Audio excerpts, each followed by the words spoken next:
Hey everybody, Christopher Nejman. Welcome back to Quilting in the Hoop by Embroidery Machine. And if you remember in my last video, I was using this cotton thread for doing the line art quilt embroidery design, which you can see right here. This was in the last video. We were having problems with the stitches in the back. They were looping. You see that? They were looping and causing problems. There you go, you can see that. Well, I gotta tell you what I did. I did some free motion by hand. You see this? This was free motion. This was not done in the hoop. What I did was, I bought this bobbin holder for free quilting and hand look quilt stitch. Now, on the Janome website, this is where I want you guys to pay attention. On the Janome website for this model machine, which is the 9900, MC9900, I clicked on where it showed accessories, and it showed me it had this bobbin holder.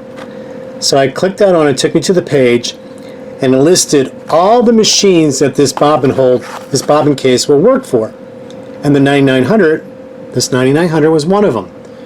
But on this packaging it says for memory craft 11,000, 6600, and 6500. And then on the back it says, well, it's marked with a blue dot so you know it's for free motion. And do not use this bobbin holder on machines other than the MC11000, 6600P, and MC6500P. Now the packaging on this bobbin holder case is different than what they tell you on the website. So whoever's creating these packages and whoever's writing on the website, they're not communicating with each other. So I got this, I installed it, and then I put the bobbin thread in, the same bobbin thread as this fabric, or I mean as this top thread. Let me show you my results. So I decided to do some free motion just to test. Beautiful. Here's the top, and here's the bottom. Beautiful. Look at that. Beautiful. No looping, nothing. Nothing. Now, there's a trick that I want to show you guys, which will be coming up in a future video on free motion, and how to prevent loopies when you're sewing. Because you can still get loopies doing this, but there's a special way. And I also upgraded to a size 16 top stitch needle. I couldn't find anything more than a 12 quilting needle. I'm sorry, size 14 quilting needle. That's the highest I could find. See if I can get to see that without the reflection. This packaging is a little hard because it's, can you see that? Yeah, 14 quilting needle. This was Schmetz. I tried that, it still wasn't right. So I went back to my trusty size 16 top stitch needle. 14 was too small. This was perfect. I also did it in this embroidery thread. This pinkish color embroidery thread. Here's the top, and there's the bobbin.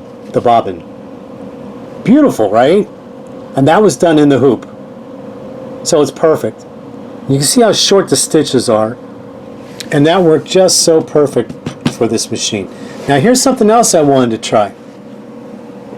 I also tried in the hoop with the regular bobbin case and metallic thread. Look at this. So there was a couple different designs here.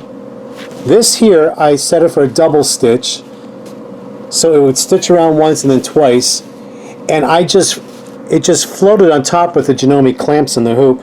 You could see it did not align, but you know what, I kind of like that look. It's kind of cool.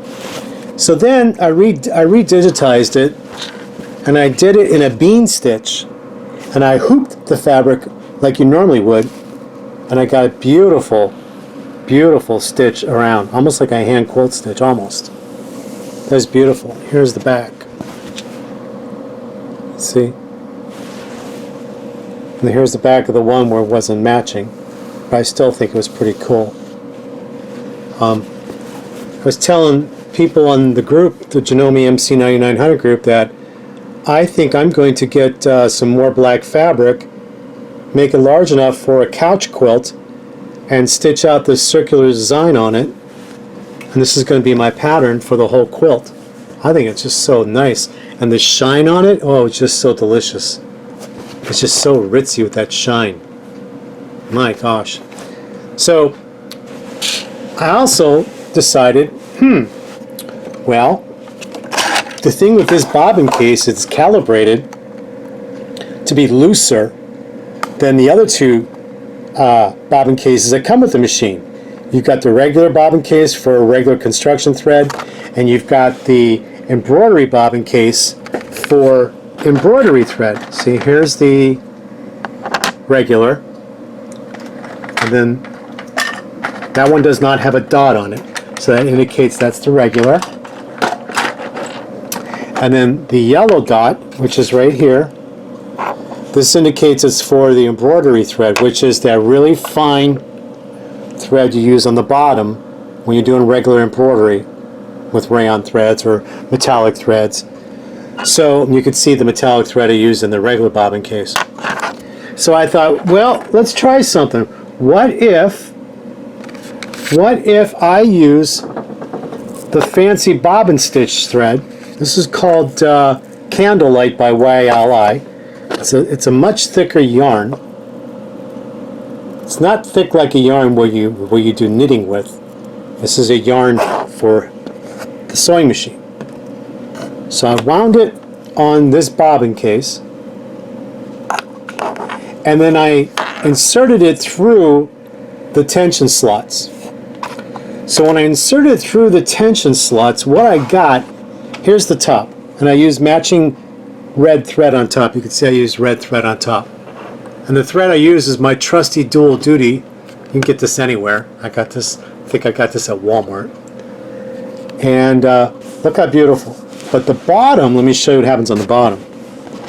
So it was stitching pretty decently, and then it started to do the loopy. See the loopy? Because the thread was still too tight in the bobbin case.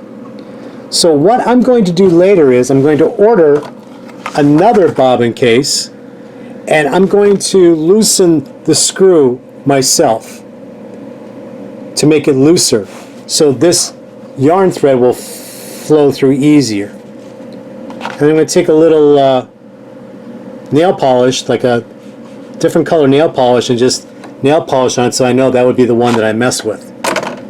Alright, so after I did that, I decided, okay, see how it was looping? See that?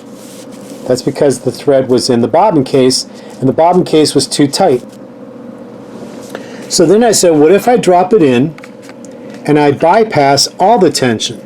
So let me just show you what I mean. I drop it in,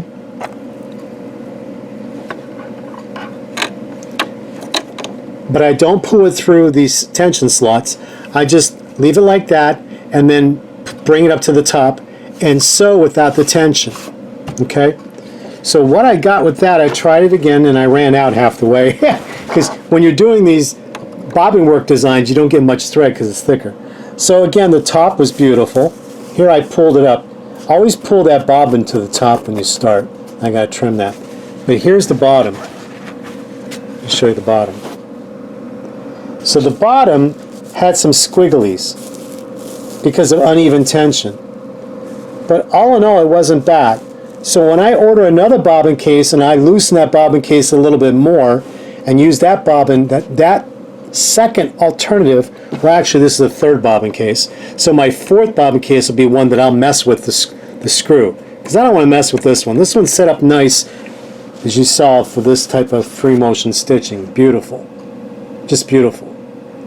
So I'll get another one to mess with for bobbin work. And then when I get it, I'll show you how I'll adjust it so I can put the thread through the tension guides when I sew this out. So the trick is that, you know, this goes on the bottom, so your quilt top is on the bottom because you want the thicker fabric on the bottom, or the thicker thread on the bottom. See, there's the finer one, which is your top thread, which will, when you're doing bobbin work, this will actually be the back of your quilt. And the heavier thread will actually be the top. see, because that bobbin case wasn't I didn't adjust it, is having issues. I do notice that this machine has issues when it comes around to the right side. It's either the left or the right side it pulls. Isn't that interesting?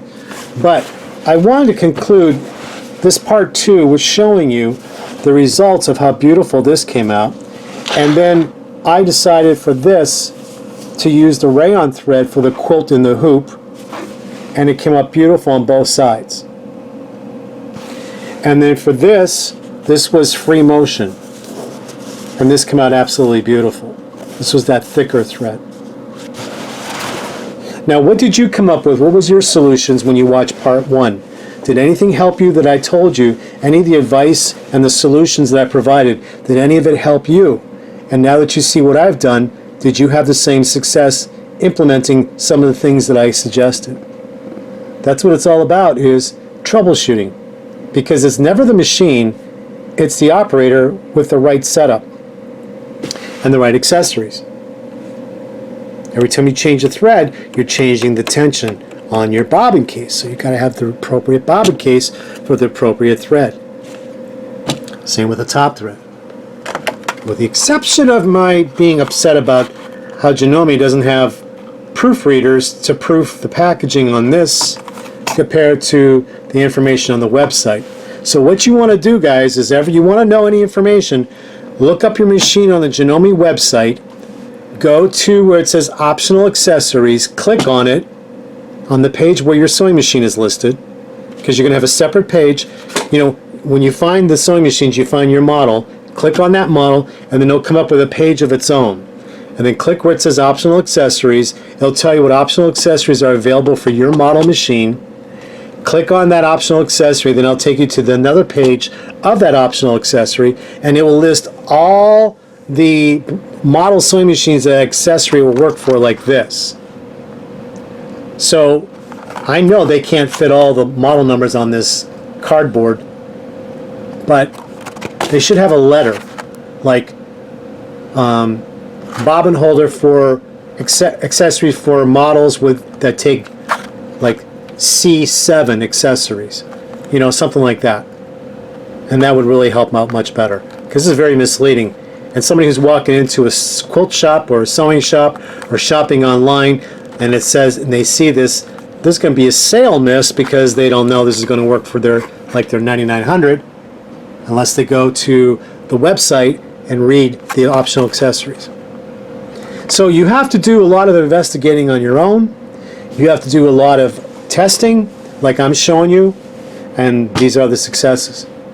All right, so this concludes part 2 of the first video on quilting in the hoop, and I'm going to do some other videos coming up that you guys are going to love. So please like and subscribe, so when I get the new videos, you'll be able to see all the new things I'm going to bring to you. I hope what I brought to the table now helps you. I know it will. You just have to apply it and test it and try it. And don't be discouraged if something doesn't turn out the first time. You just have to keep on troubleshooting and take these notes down of all these tips. Like for instance, you see, this wasn't coming out in the first video. Same thread here with a different bobbin case, and I did free motion work here. And look how beautiful that came out. You see that? That was all free motion by my hand. This was not done in the hoop. I move the fabric. That's what free motion is. You move the fabric. All right? Take care, everybody. I'll talk to you soon. Bye now.